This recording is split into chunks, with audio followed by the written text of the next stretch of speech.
परमेश्वर का वचन हमें कहता है। आइए पहला थिस्सलुनीकियों उसका 4 अध्याय को निकालिए। 4 का आप 15 से पढ़िए। क्योंकि हम प्रभु के वचन के अनुसार तुमसे यह कहते हैं कि हम जो जीवित हैं और प्रभु के आने तक बचे रहेंगे, सोए हुए से कभी आगे ना बढ़ेंगे। हाँ, आगे पढ़िए। क्योंकि प्रभु आप ही स्वर्ग से उतरेगा, उस समय ललकार और पठान धूप का शब्द सुनाई देगा और परमेश्वर की तुरही फूंकी जाएगी और जो मसीह में मरे हैं वे पहले जी उठेंगे। तब हम जो जीवित और बचे रहेंगे उनके साथ बादलों पर उठा लिए जाएंगे कि हवा में प्रभु से मिले और इस रीति से हम सदा प्रभु के साथ रहेंगे। इस प्रकार इन बातों से एक दूसरे को साथी दिया करो। धन्यवाद मेरे प्रियो, ये है अनुग्रह का वचन आज कलीसिया के लिए। ये है जो व्यक्ति कलीसिया में है, मान के चलो नौ के जहाज के अंदर बैठा हुआ है, आने वाले विपत्ति से बच जाएगा। वो जहाज आज खुला हुआ है, कलीसिया का दरवाजा खुला हुआ है, लोग सुसमाचार सुना रहे। आपका बच्चा क्या बाहर है या अंदर है? आपका पति बाहर है या अंदर है? अगर बाहर है उसको जल्दी बुला लीजिए, क्योंकि परमेश्वर बादलों में आने वाला है और जो उसमें है उनको चुन चुन के ले जाएगा। पता नहीं आप रहेंगे, आपका पति चला जाएगा, आप रहेंगे, आपका बच्चा चला जाएगा। इसीलिए ये एक नूह के समय के जैसा है। इसीलिए रैप्चर से हमारा जीवन को हमें तैयार करना है, क्योंकि यीशु मसीह हमें बादलों में मिलने वाला है। जितने भी मुर्दे हैं वो सब क्या होंगे? जी उठेंगे। हालेलुया। और ये कल रात हमें दीदी बता रहे थे, ये छुटके से होने वाला एक छोर से दूसरे छोर तक सब लोगों को पता चलेगा और यीशु मसीह धरती पे नहीं आएगा। कहां पे आएगा? हालेलुया। कहां पे आएगा? अनुग्रह इसी को कहते हैं। जो लोग कलीसिया में है, कलीसिया उठा लिया जाए। क्या होगा? कलीसिया।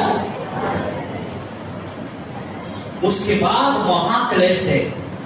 रैप्चर जो है, आपको यीशु मसीह धरती पे नहीं आ रहा है, यीशु मसीह बादलों में, हवा में। इसीलिए यहाँ पे लिखा गया कि हम उसे हवा में मिलने वाले। क्या आप तैयार है यीशु मसीह से मिलने वाले? क्या आप जहाज के अंदर है या बाहर भटकते हैं? आपका बच्चा बाहर भटक रहा है, नूह प्रचार कर रहे, नूह संदेश सुना रहा है, नूह लोगों को बता रहा है, लेकिन लोग क्या कर रहे हैं? नजरअंदाज। इतना कड़ी धूप में थोड़ी बारिश होगा, अभी थोड़ी समस्या आएगा। वो लोग शादी ब्याह में, खान पीन में लगे हुए। आज की कलीसिया इसी हालत में है। लोगों को सुसमाचार सुनाया जा रहा है कि परमेश्वर का दिन आने वाला है। उसी महाक्लेश से बचने के लिए कलीसिया उठा लिया जाएगा और कलीसिया में जो लोग हैं वो लोग बच जाएंगे, वो लोग बच जाएंगे। Hallelujah, hallelujah. मेरे प्रियो, ये है परमेश्वर का संदेश। हम कहां मिलेंगे? कहां मिलेंगे? हालेलुया। क्या तैयार है आप? तैयार हैं? जब यीशु मसीह बादलों में हमें उठा लिया जाएंगे, हम बादल में मिलेंगे, उसके बाद क्या होगा फिर? सुनिए, बहुत गंभीर बात है, बहुत गंभीर बात है, सुनिए। उसके बाद 7 साल महाक्लेश हो। इसको कहते हैं ग्रेट ट्रिब्यूलेशन, क्योंकि उसी समय एंटी क्राइस्ट निकलेगा, मसीह विरोधी निकलेगा और वो 7 साल तक सताएगा। क्यों सताएगा 7 साल? आइए मेरे साथ आप लोग खोलिए मत्ती उसका 24 अध्याय को। एक बहुत गंभीर चीज है, ये एक दिन में नहीं होगा, लेकिन मैं थोड़ा बहुत बताना चाहता हूं। वचन को सिस्टमेटिक ऑफ स्टडी के लिए उसका यीशु मसीह आने वाले संकट के बारे में बताता है, संकट और क्लेश से बचने के बारे में, ट्रिब्यूलेशन से, महा क्लेश से बचने के लिए हमें ये भविष्यवाणी किया गया था। आइए 24 का 15 को एक बार पढ़िए।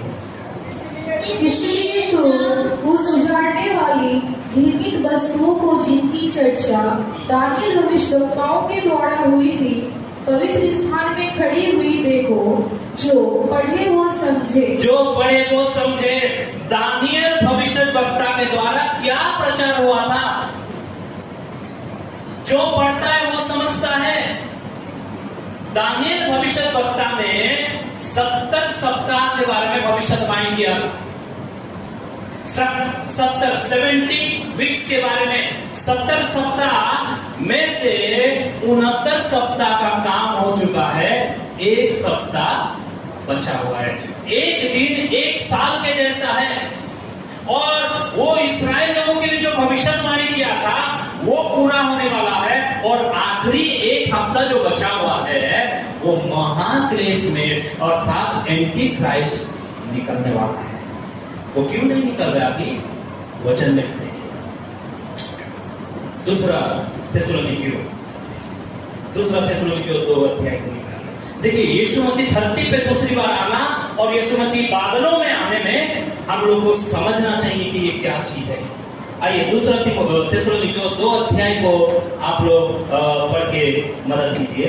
2 का शुरुआत से पढ़ पढ़िए। हे भाइयों, हाँ। तुम आप भी जानते हो कि हमारा तुम्हारे पास आना व्यर्थ ना हुआ, वरन तुम आप भी जानते हो कि पहले फिलिप्पियों में दुख उठाने और उपद्रव सहने पर भी हमारे परमेश्वर ने हमें ऐसा साहस दिया कि हम परमेश्वर का सुसमाचार भारी विरोधों के होते हुए भी तुम्हें सुनाएं। क्योंकि हमारा उपदेश ना भर्म से है और ना शुद्धता से और ना छल के साथ है, पर जैसा परमेश्वर ने हमें योग्य ठहराकर सुसमाचार सौंपा, हम वैसा ही वर्णन करते हैं। और इसमें मनुष्य में कोई नहीं, परंतु परमेश्वर को जो हमारे मनों को जांचता है प्रसन्न करते हैं। क्योंकि तुम जानते हो कि हम ना तो कभी चापलूसी की बातें किया करते थे और ना लोभ के लिए बहाना करते थे। परमेश्वर गवाह है। और कौन सा पढ़ रहे? दूसरा थेसलोनिकियों 1 से 5। 2 से। अच्छा, 2 का 3 से पढ़िए। क्योंकि हमारा उपदेश नहीं, दूसरा थेसलोनिकियों 2 का 3। क्योंकि हमारा उपदेश दूसरा थेसलोनिकियों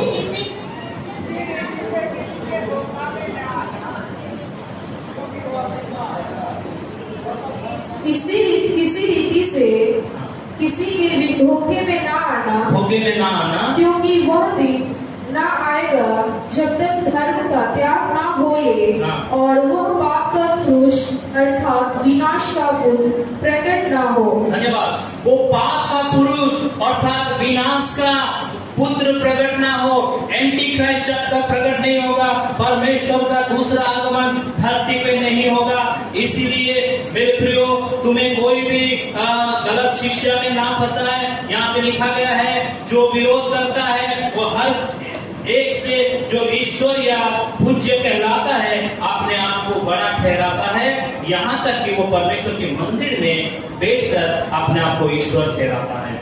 क्या तुम्हें स्मरण नहीं कि जब मैं तुम्हारे यहाँ था तो तुमसे ये बातें कहा रहा था? तुम उस वस्तु को जानते हो जो उसे अभी रोक रहा है कि वो अपने ही समय में प्रकट हो। कौन रोक रहा है? विनाश का पुरुष को, एंटी क्राइस्ट को कोई रोक रहा है। आने वाले क्लेश के लिए कोई रोक रहा है। वो कौन रोक रहा है? यहाँ पे देखते हैं साथ में, क्योंकि अधर्म का भेद अब भी कार्य करता जाता है, पर अभी एक रोकने वाला है और जब तक वो दूर ना हो जाए वो रोके रहेगा। हालेलुया। ये है रोकने वाला पवित्र आत्मा परमेश्वर। क्योंकि पवित्र आत्मा परमेश्वर आज हम लोग के बीच में कलीसिया को जब तक उठा लेके नहीं जाएगा यीशु मसीह, तब तक ये पुरुष को रोका रखा है। जो भविष्यवाणी दानियल ने किया है उसका आखिरी हफ्ता बचा हुआ है। आखिरी 7 साल महाक्लेश होने वाला है और उस महाक्लेश में हम लोग देख रहे हैं कि वो मसीह विरोधी एंटी क्राइस्ट के बारे में। एक बार आप देखिए, पहला यूहन्ना 2 का 14 को एक बार पढ़िए। पहला यूहन्ना 2 का 18 को पढ़िए। 2 का 18। हे लड़कों, यह अंतिम समय है। ये अंतिम समय है। और जैसा तुमने सुना है कि मसीह का विरोध आने वाला है, उसके अनुसार अब भी बहुत से मसीह विरोधी उठ खड़े हुए हैं। धन्यवाद। मेरे प्रियो, ये ट्रिबुलेशन है, अभी भी सताव है, लेकिन इससे बढ़ करके महासताव होने वाला है। महाविरोधी एंटी क्राइस्ट जो आने वाला है, उससे बचने के लिए कोई रोक के रखा है। हालेलुया। कोई रोक के रखा है। कौन रोक के रखा है? पवित्र आत्मा। किसके लिए? कलीसिया। किसके लिए? जब कलीसिया उठा लिया जाएगा तब वो आएगा, और उस समय में जो सताव के दरमियान उद्धार पाएंगे बहुत मुश्किल है।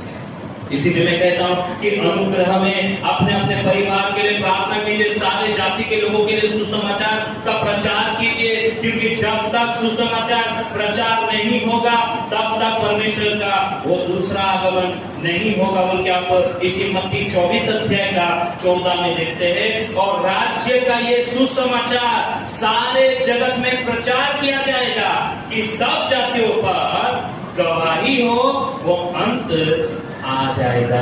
हालेलुया। कौन सा सुसमाचार है?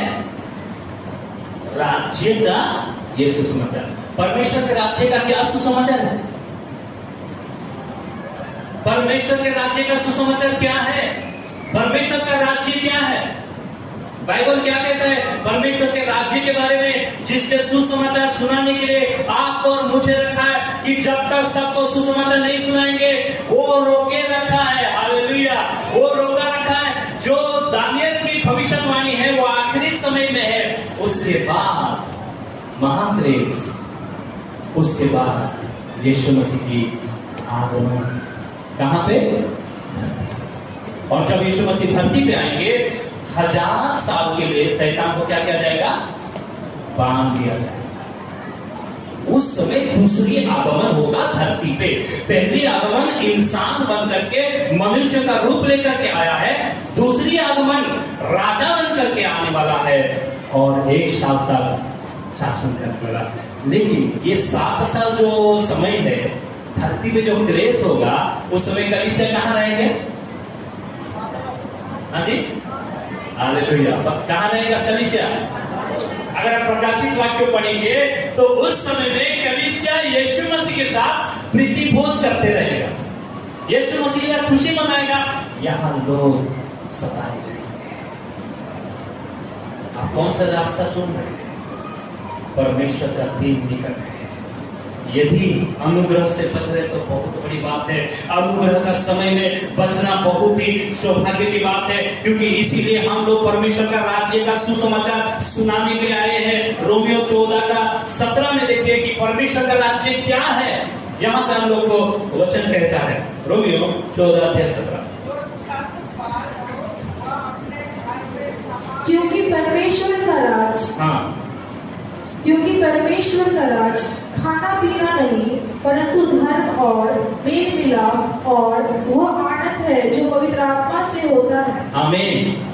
परमेश्वर का राज्य क्या है जानते हैं? खान पीन का नहीं है, पर धर्म। किस चीज का है?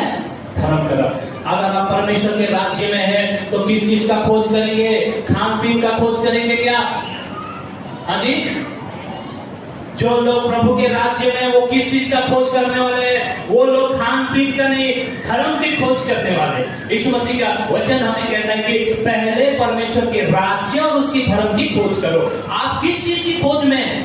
कल बहुत सारे माँ भाई लोग मेरे पास आ रहे थे प्रार्थना में, वो सबका वही एक ही बात है, मेरा पेट दर्द है, मेरा कमर दर्द है, मेरा सिर दर्द है। लेकिन उसमें से 2-3 बहन लोग थे, वो लोग कह रहे थे मेरा पति उद्धार नहीं पाया, मेरे बच्चे उद्धार नहीं पाया, मेरे गांव लोग उद्धार नहीं पाया। आज हमें किस विषय का खोज करना है? क्योंकि यीशु मसीह का आगमन निकट है। आपका बच्चा अगर नहीं है तो तुम डर क्यों जा रहे मेरे प्रियो? आप उसके लिए प्रार्थना करिए।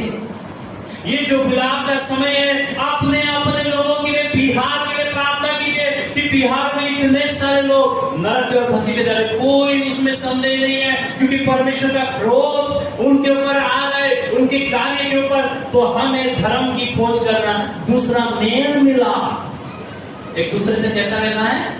परमेश्वर के राज्य का अगर आप खोज कर रहे हैं तो विरोधी होकर के नहीं, गले लग करके। हालेलुया, सब कहेंगे हालेलुया, हालेलुया। मेरे प्रियो, एक दूसरे को गले लगाने का समय है, परमेश्वर से गले लगने का समय है। ये मेल मिलाप का खोज कीजिए। आप यहाँ रह करके अपने मुंह को लटका के उस बहन से मैं बात नहीं करूंगा, वो पास्टर जी मुझे स्टेज पे नहीं बुलाया, उनसे मैं नहीं मिलूंगा, ये राज्य है क्या? दुश्मनी का राज्य है। किस चीज का है? किस चीज का है? धर्म का खोज कीजिए। अपने अपने बच्चों के लिए प्रार्थना कीजिए ताकि वो लोग भविष्यवाणी करे, ताकि वो लोग दर्शन देखे। हालेलुया, इतना अद्भुत बात है। कल प्रभु का दास बता रहा था कि अभी बिहार से निकालने का समय है। Hallelujah, hallelujah. जाओ या भेजो, क्योंकि दिन निकट आ रहा है। आपके के पड़ोसी डिस्ट्रिक्ट को देखिए, वहां प्रभु का लोग कितने हैं। आपके बगल के गांव को देखिए, वहां कौन जाएगा, कौन सुनाएगा? प्रभु आपको रखा है, न्याय निकट है। आप धर्म की खोज कर रहे हैं, खान पीन की, बिल्डिंग की, दुकान की, ये राज्य नहीं। राज्य है परमेश्वर की राज्य, धर्म की खोज राज्य है, मेल मिलाप की खोज, और राज्य है आनंद। हालेलुया। जो इस्राएल लोग अपना हर्ष को खो दिए हैं, वो हर्ष मिलेगा। जो व्यक्ति अपने राज्य में है ना, मुस्कुराते रहे, उसका हाथ भी काट देगा ना, मुस्कुराते रहे। पौलुस जब ये बात लिख रहा है ना, सदा आनंदित रहो, उसको कल सुबह जाके जेल में उसको मार डालने वाले हैं, वो लिख रहा है कि आनंदित रहो। भाई कल सुबह मरना, यहाँ टेंशन में रहो, प्रभु मैं मर जाऊंगा, मेरा ये क्या होगा? रो नहीं रहा है, क्या बोल रहा है? दुख में आनंदित रहना वही लोग रह सकते जो मसीह में जिंदा है, वही लोग रह सकते जो प्रभु में नया जीवन पाए, जो राज्य के लिए तैयार है। हालेलुया। उनके जीवन में कभी उदास नहीं। आज भूखा है ना, कोई बात नहीं, प्रभु का धन्यवाद करो। बीमार है, कोई बात नहीं, प्रभु का धन्यवाद, उसका अनुग्रह बहुत है। हम इस चीज का नहीं, ऊपर की खोज। हालेलुया। हम क्योंकि हम ऊपर के लिए तैयार है। प्रभु का दिन निकट है, इसलिए प्रभु का दिन निकट है। हमें दो चीज करना है। पहला, अपने आप को तैयार करना। समय कम है, मैं इसको व्याख्या नहीं करूंगा, लेकिन याद रखिए, अपने आप को तैयार कीजिए। जैसा दुल्हन अपने आप को तैयार करते कि 1 महीने में शादी होने वाला है, अपने कपड़े में, अपने शरीर में वो मेकअप करने में लगी हुई है। कब दूल्हा आ जाएगा और खूबसूरत, और खूबसूरत। और जैसे ही दूल्हा आया, दुल्हन सफेद कपड़ा पहन करके जब आ रहे हैं, क्या खूबसूरत है, क्या सुंदरता है उसके अंदर। ओ सब लोग देख करके ताली बजा रहे, क्या कलिश है, क्या सुंदर पत्नी है, क्या सुंदर दुल्हन है। देखिए, इतने में उस सफेद कपड़ा में अगर काला दाग होगा तो क्या कहेंगे? अरे बढ़िया तो है, लेकिन ये काला दाग अगर नहीं रहता, यही काला दाग को दूर करने के लिए पवित्र आत्मा है। Hallelujah, hallelujah. ताकि आप पवित्र होते जाए, और जब परमेश्वर के सम्मुख में यीशु मसीह से मिलेंगे, पूरा स्वर्ग देख करके बोलेंगे कि अच्छा यही है दुल्हन, यही है कलीसिया जो पवित्र किए गए, जिसको पवित्र करने के लिए पवित्र आत्मा उस अधर्म के पुरुष को रोक के रखा। रोक से मैं ले जाऊंगा उसको। हालेलुया। तब प्रभु की स्तुति करें। हालेलुया। हे मेरे प्रियो, अपने आप को तैयार करना। और दूसरा, सुसमाचार सुना। सुसमाचार सुनाने के लिए प्रभु आपको, जब तक सुसमाचार प्रचार नहीं होगा, प्रभु आगमन नहीं। इसीलिए आपका कर्तव्य है, मैं 24 घंटा में कितना समय प्रभु का सुसमाचार के लिए काम कर रहा हूं। चलो ठीक है, मैं तो नहीं जाऊंगा, जाओ या भेजो। आप नहीं जा रहे तो आपकी कलीसिया में पासवान को बोलिए, पासवान हम लोग नहीं जा पा रहे, कोई बात नहीं, हम लोग आर्थिक रीति से मदद कर रहे हैं, हमारे जवानों को। हालेलुया। दाऊद ने एक नियम बनाया। दाऊद का नियम क्या है? जो सामने से लड़ता है और जो पीछे रह करके हथियार को संभालता है, दोनों को बराबर क्या मिलेगा? हिस्सा। कोई अंतर नहीं। आप यहाँ रो करके प्रार्थना कर रही है, आप सुसमाचार के लिए भेंट दे रहे हैं, और वहां जाकर के एक भाई प्रचार कर रहा है। आपको जितना आशीष है उसको भी हालेलुया। इसलिए जो आज हम परमेश्वर के राज्य के लिए काम करना है, सुसमाचार के लिए काम करने के लिए बुलाए गए। मैं एक इसको थोड़ा बता करके अंत करूंगा। 6 जवान लोग आ जाइए स्टेज पे। ये थोड़ा सा हमें समझना है, उसके बाद हम लोग प्रार्थना के साथ हम लोग अंत करेंगे। इसीलिए इस अंतिम समय में हम लोगों को ये सीखना जरूरी है, ये समझना जरूरी है कि हम लोग किस राज्य के हैं।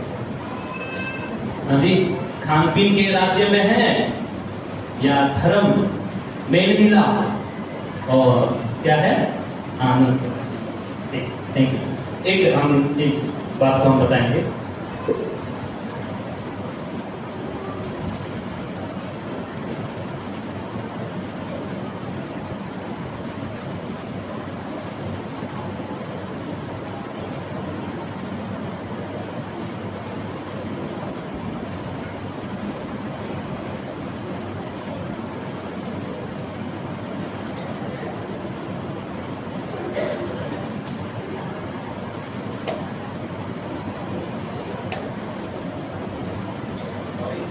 एक और जन आना, तो जल्दी आई।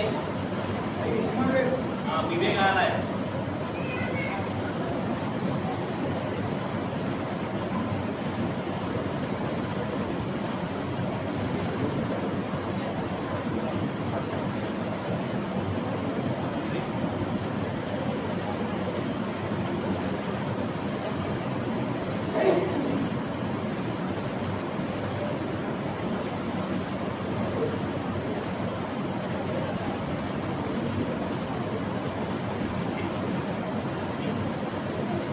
ठीक है, मैं जो वचन बताया, परमेश्वर का दिन आने वाला है।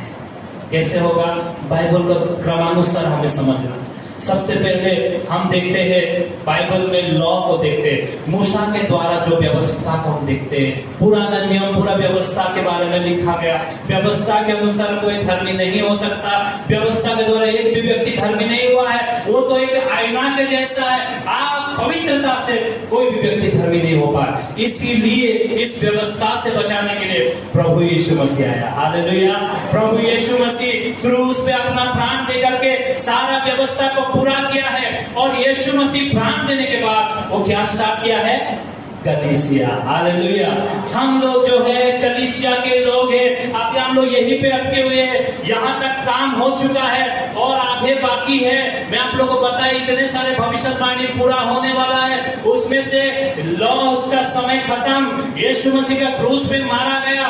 उसके बाद कलीसिया का स्थापना। अभी कौन है हम लोग? लेकिन कब तक? कलीसिया को एक समय में रैप्चर उठा लिया जाएगा। हालेलुया।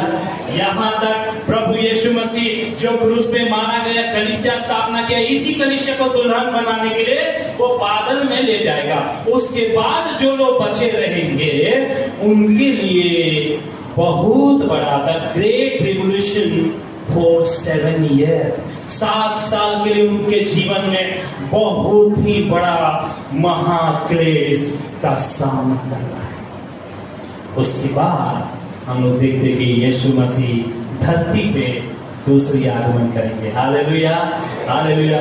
और उसमें कलीसिया भी यीशु के साथ आएंगे। और यीशु मसीह दूसरी आगमन में यहाँ पे जब धरती में आएंगे, शैतान से युद्ध करेंगे और शैतान को बंदी बना करके 1000 साल तक उसको क्या किया जाएगा? उसके बाद हम लोग का वचन के अनुसार न्याय होगा। हालेलुया। उसके बाद न्याय होगा। न्याय कैसे होगा? कल हमें दीदी ने बताया था। अभी समय के हिसाब से मैं नहीं बता रहा हूं, लेकिन यही है व्यवस्था से प्रभु यीशु मसीह स्वतंत्र किया, कलीसिया स्थापना किया।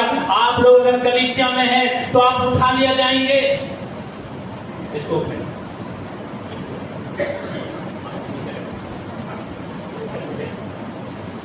यहां तक उठा लिए जाएंगे।